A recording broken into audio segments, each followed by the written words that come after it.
Chapter 7 The Boston Party.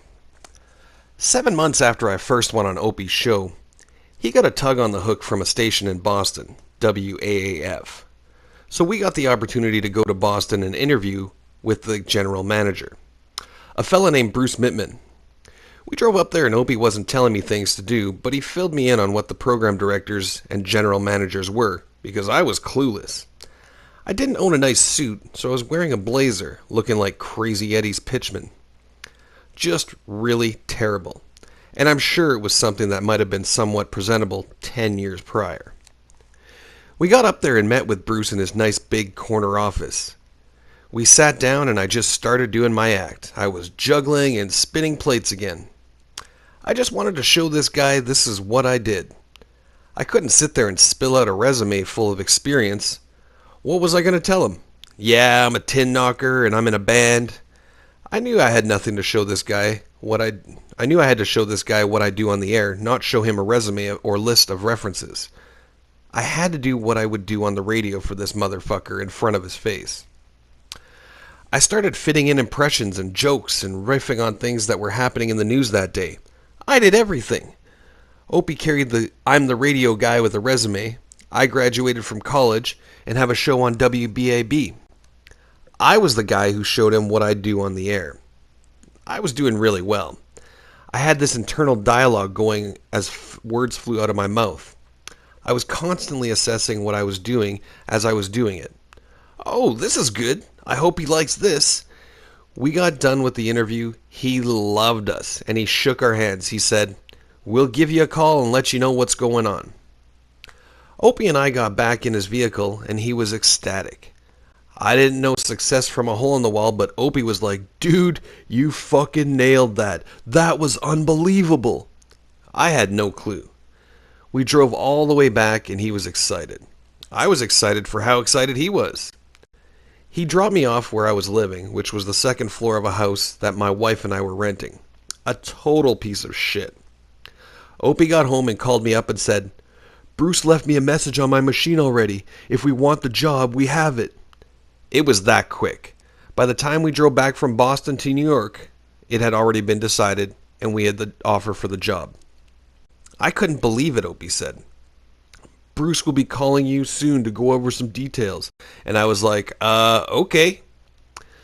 Now I started getting really nervous because I'd never left New York to do anything aside from living in California with my dad when I was a kid. This was my first time venturing out without my family and friends to do something out on my own. I had my wife, but that doesn't count. I was petrified. I was 34 years old and my dream was coming true overnight like a freight train. I was in a complete state of, this can't possibly be happening. I thought I was going to be a 50-year-old construction worker. Was this a dream? I was making $28,500 a year knocking tin at the time. Bruce Mittman called me and said, "Hey boys, you and Opie are amazing. We knew the second you left the studio that you'd gotten the job." I don't think we were even out of the parking lot when they decided we'd gotten the gig. They immediately decided we were their new afternoon show. He said, "We're going to give you $27,500 to start. But let me tell you something, after 6 months, if you guys have 2 good books, we'll raise that up and you'll be very happy." The books are ratings books, and the ratings are given every 3 months. Jocks live and die by the rating books. I didn't care. It was $1,000 less than I was making. Who cared? We had an opportunity that was limitless, unlike working for an air conditioning company where I was hoping for, what? A quarter raise or something else you get when you're in construction? I hung up and told Jennifer, "We're going to Massachusetts. I got the gig and I'm making $27,500. She was like, "What? Call him back and tell him you need to make at least what you're making now." I was like, "Honey, do you understand the opportunity I have? This is one of those life crossroads that you'll remember forever. This isn't, should I be working at the Broadway Deli in Greenlawn or the record store / thrift shop? It's a career, and you're going to quibble over $1,000 a year?" She was fucking brutal, and I did everything I could not to argue with her. I did a make-believe call and pretended to negotiate, and I told Jennifer he agreed to give me $1,000 more to equal my current yearly salary. I knew she wasn't going to look at my checks and understand taxes and everything else. Anyway, who gave a shit at that point? I was like, shut the fuck up. I'm going to be doing radio. I didn't care about my debt, my shit car, or my wife. I was refocused and re-energized. I was finally getting paid to be on the radio and knew that what I was intended to do. It was divine intervention. I was always good at making people laugh and doing a shitload of impressions, and I had a distinct point of view. Now I was going to be making a living at it. I was out of my rut. We got the job in March, and Bruce Mittman said, "Hey guys, we're going to give you money for the move." Now, I didn't have much to move, so instead of calling a moving company, I rented a rider van and had my friends help me. My one buddy was like, "Why the fuck didn't you hire a moving company? They would do all this for you." They do that? I didn't even know. I had no idea that was even an option. That was some foreshadowing of how little I knew about any other aspect of life other than being a construction worker on Long Island. I never knew other things were available. I kept that Dodge Aries K until it broke down. I could have bought a new car. It just never occurred to me. All these new things, having some kind of money and security, never occurred to me. I was horrible with money and the handling of it. If I hadn't gotten a great radio gig that paid unbelievable amounts of money, I'd still be paying off a jet ski I bought in 1992. I couldn't have paid it off otherwise. Companies had sent me credit cards, and I got a jet ski because of that. That's what you do, isn't it? We were successful in Boston really quickly. When we had gotten the gig, the program director and manager sat us down and said, "Look, Boston is kind of like this. The last thing you should try and do is make like you're a Red Sox fan, because they will smell phonies 1,000 miles away. We're not saying you should say you're a Yankees fan either. Don't try and fool the audience." Very quickly, we decided to play that I was a Yankees fan and Opie was a Red Sox fan, and it worked. Opie was actually a Mets fan, but who gives a shit? They love the dynamic of having a Red Sox fan and a Yankees fan able to yell at each other on a show like they love doing in the bar. It worked out well, and we knew it. We knew it more than the general manager or program director ever would. That was the first instance of many of our knowing better than the management how our show should be. They said, "Don't be confrontational," and "Don't make fun of the music." We didn't make fun of it, but we wanted to be able to comment on it. They'd get so upset about the littlest things. We started cutting records out of the show so we could talk more. The GM would come in and say, "Boys, are we a talk show now?" Opie would retort, "Are you asking us to be?" He would reply, "Not yet." They saw where we were going. We weren't meant to sit there and spin records. We were meant to do a talk show, having interesting guests and callers and doing bits. They didn't get that as quickly as we did. I was untainted by what the business was supposed to be.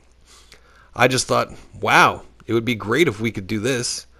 I didn't know it was against the rules to throw records away, I'd suggest. Let's cut these two out and we could talk more on the air. The fan base in Boston was really picking up on it and loved it. We would do appearances with the entire radio station, the morning, midday, and evening jocks, and there would be a line of people who wanted autographs and pictures with us, much more so than with the other jocks. We had a huge buzz and were really becoming a sensation in Boston. The station was aware of it, but it was in the manager's best interest not to crow about it too much with the contracts coming up. After 6 months, we were doing exceptionally well, and Bruce Mittman had not lied. He boosted my pay to $36,000. Opie was making more money than I was at the time, and deservedly so. He was the real radio guy, and I was thrilled to be essentially learning on the job and being paid. And I was always grateful to him for the opportunity and situation he put me in. That said, he knew I was an asset to him as well. I brought certain qualities to the show that made what we accomplished special. He knew that just as much as he had changed my career, I had changed his too. He knew we would not be on this road if it weren't for him, and the same applied to him for me. This combination had to work on so many levels. I had to be funny and get along with them, and we had to be able to tolerate each other's bullshit. When we moved on in our careers after Boston, we always made exactly the same salary, cent for cent. We complimented each other perfectly. He would end a song with, "That was the Foo Fighters," and "Aunt, what's going on today?" I'd have my newspaper in front of me and I'd be off to the races bantering. We'd just start talking, and if we had a guest, we'd introduce the guest. Girls would call up and we'd tell them to come down into the studio. We did something called the Blue Tarp Cabaret. We put out a blue tarp and the girls would get completely naked and we'd throw maple syrup on them. These disgustingly sticky girls who were hot as shit would just be smashing each other with cakes and assorted pastries. We'd get the food products from local bakeries and advertise these bakeries like a real plug. These cakes were supplied by Mom and Pop's Pastries. It was great. The radio station didn't know what the fuck to do. We tried a lot of new things. There was a lot of stuff people weren't doing on the radio at that time. We just had this rapport with each other and with the audience. We never made ourselves sound like those jocks who were bigger than life and better than the audience. We were just two assholes from Long Island trying to make funny radio and get chicks. We never said we were married or had girlfriends, which pissed my wife off terribly. I didn't want to be a married guy on a young rock station, so whenever we went out to do these station appearances, there were constantly girls around us. I remember we did one appearance with Kahlua girls who wanted us to go skinny dipping with them in a lake. Opie was like, I can't. And I was like, fuck. I still regret not doing that. Oh, there's a nice picture here of them. After the first year, we knew it wasn't a fluke. People were loving us, and we started acting accordingly. We knew we can get away with a lot of shit that jocks without ratings couldn't get away with. So we started doing the show we wanted to do. Before that, we had a program director named Dave Douglas. Just an awful PD. I don't think it was his fault particularly. He came from the Midwest and thought he was going to bring this hometown old school mentality to the station. Dave worked directly under Bruce Mittman. He didn't understand what we were doing or why it was working. He just wanted us to spin records and do one-liners between songs. Nothing more, nothing less. We had to air check with him every week. We'd have to take a show we'd done and sit there and play it on cassette. He'd stop and say, "Well, here, I think you should have done this, and you shouldn't mention this before you go on into the read of the advertisement." Our show was so unique and odd that an air check didn't work with a program director. What was he going to tell us to improve on? It made no sense to have someone structurally critique the show. Structurally, it was a disaster. It was supposed to be. We had to go to the meetings regardless and sit with him and smile. Then we go back and do exactly what we knew worked. This Dave Douglas guy was always just a bug up our asses. He once said, "You know what you should do? Take a picture of who you envision as an audience member. Who do you picture? Find a magazine with a picture of someone who resembles this person you have in mind and put that picture in front of you on your mixing board. So when you're talking into the mic, you get an image of who you're talking to." The fucking guy actually said this. Well, we nodded and smiled, and I couldn't look at Opie, and he couldn't look at me at this point. We were just laughing our fucking asses off. We went on the air and just started talking about the meeting and how he'd said so ludicrous and idiotic it was.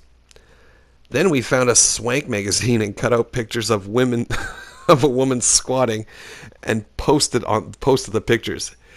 Here's how we picture our audience: a bunch of filthy cunts. Obviously, we didn't say cunt. We'd substitute the initial for the word and say a bunch of C's.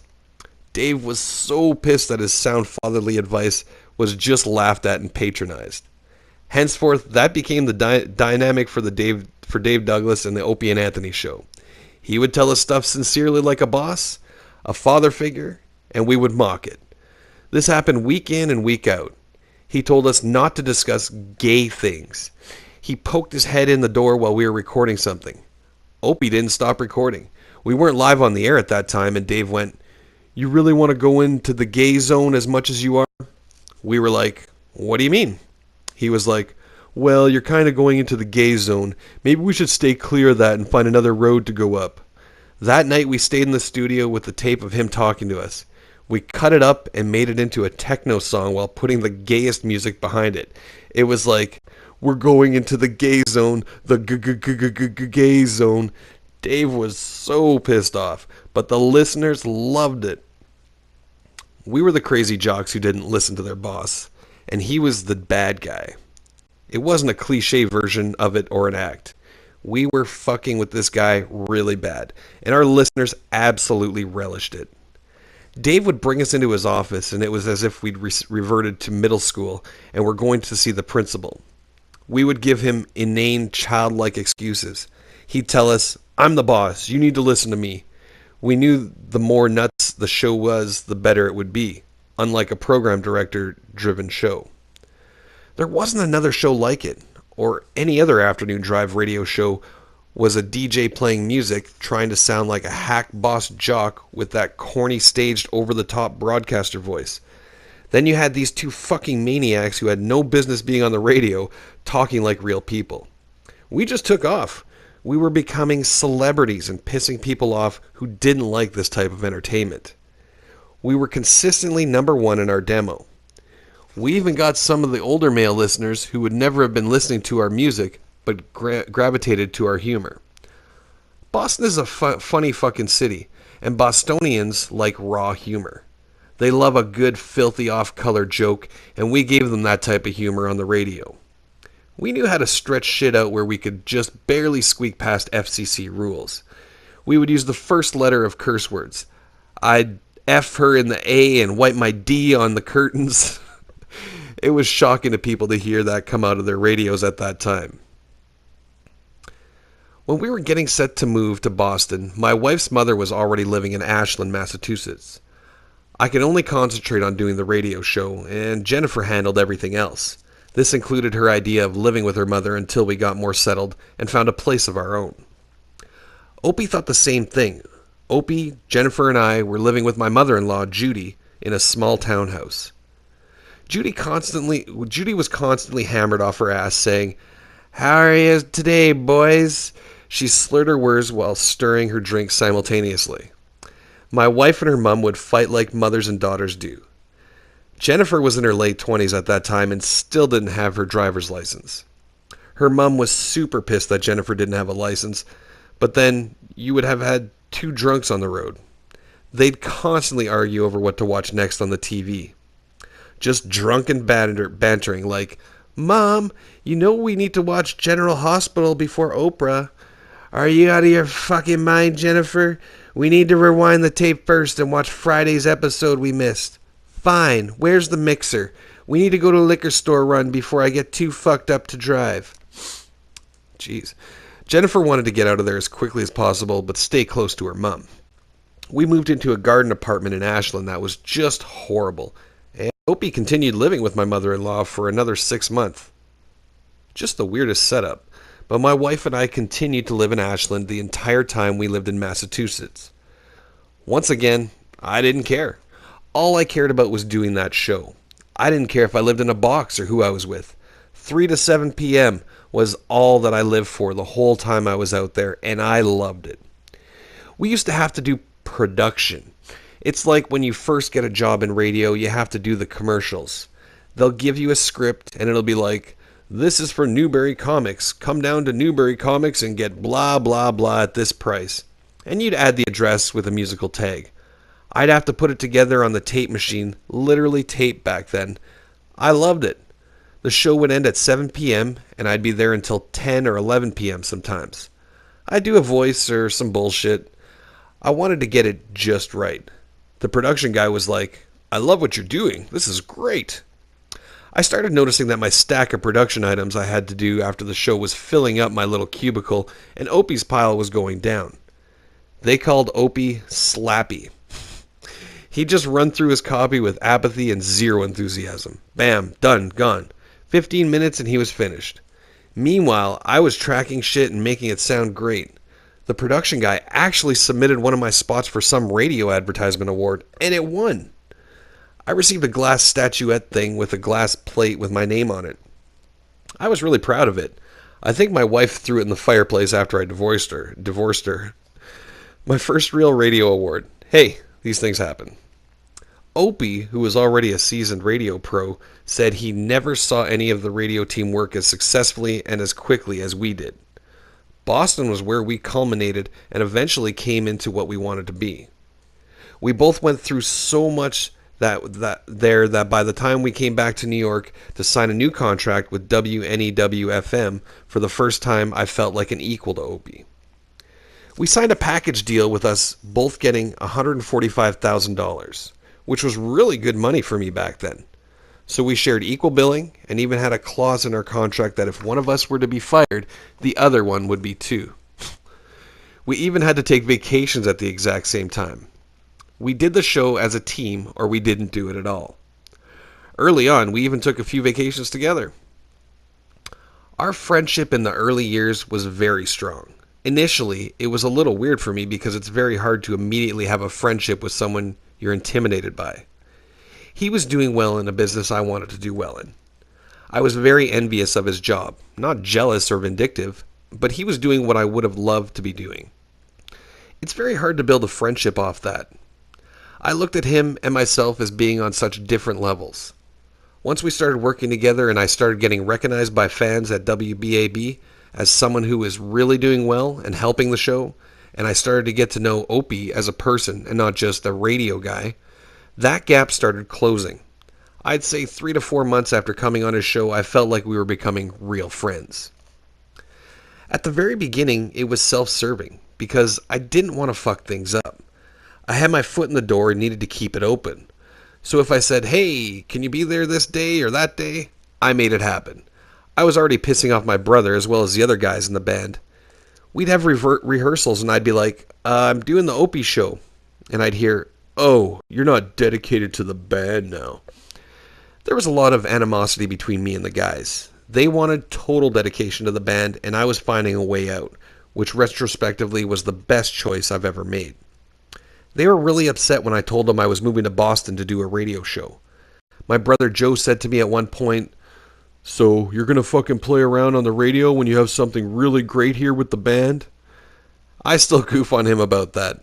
There's nothing better than when you can return the screw on your older brother like that. Oh, really, Joe? Joe obviously knew very quickly that I'd made the right decision. I knew I was starting to do well when I cleared my $22,000 worth of credit card debt. I'd be getting credit cards in the mail like they were dealing out poker chips. You'd get a $10,000 limit and say you'd use it for emergencies only. Then a jet ski later and you're looking into selling your kidney to pay off the interest. I was in Boston and I wrote a check to 3 different credit card companies and paid off every credit card bill. That was one of the few fond memories I have of my wife. We opened a bottle of champagne and I said, I can't believe I just paid off something that I never, not even in my wildest hallucinations, ever thought I could possibly do. That told me we are really going places.